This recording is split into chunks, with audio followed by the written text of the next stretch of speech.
Les aliments de texture molle sont des aliments non modifiés mécaniquement, pouvant se couper facilement à la fourchette ou simplement grâce à la pression de la langue sur le palais dur. Les gens pour qui la texture molle est de mise nécessitent des prothèses bien ajustées, des dents en bon état ou des gencives très dures. Les pâtes alimentaires cuites, la mie de pain, les légumineuses en conserve, les bananes mûres, les poissons en conserve ou frais sans arête ni eau, ainsi que les poissons blancs au four ou pochés, les cretons, les pâtés de foie, ainsi que le brun de volaille sont quelques exemples d'aliments de texture molle. Pour la viande et la volaille blanche, nous devons faire une texture hachée. Pour la recette d'aujourd'hui, nous allons donc effectuer une texture qui est de mise tant pour la texture molle que hachée. Pour la recette d'aujourd'hui, j'ai préalablement fait cuire du porc. Un petit truc lorsque vient la confection de vos textures modifiées est d'utiliser de la viande qui est déjà hachée.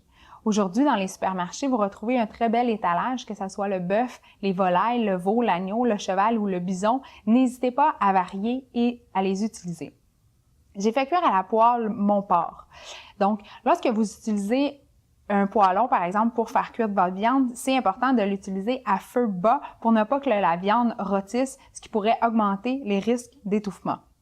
Donc, on fait cuire notre viande à feu bas. On peut même ajouter un petit peu d'eau, ce qui pourrait faire bouillir la viande, donc ce qui va l'attendrir. Un autre petit truc important est également de bien assaisonner la viande lors de la cuisson. Moi, aujourd'hui, j'ai mis un peu de sel, un peu de poivre, du cumin et de la cannelle pour donner une saveur du Moyen-Orient à mon plat. Finalement, je mélange mon porc avec un peu de sauce aux pommes pour réinventer le fameux classique de porc aux pommes.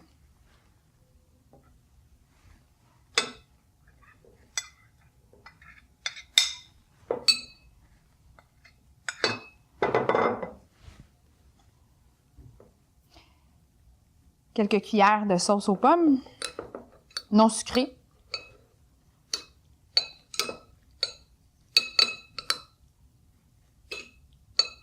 Je mélange bien le tout. Et voilà, le porc aux pommes aux saveurs Moyen-Orient.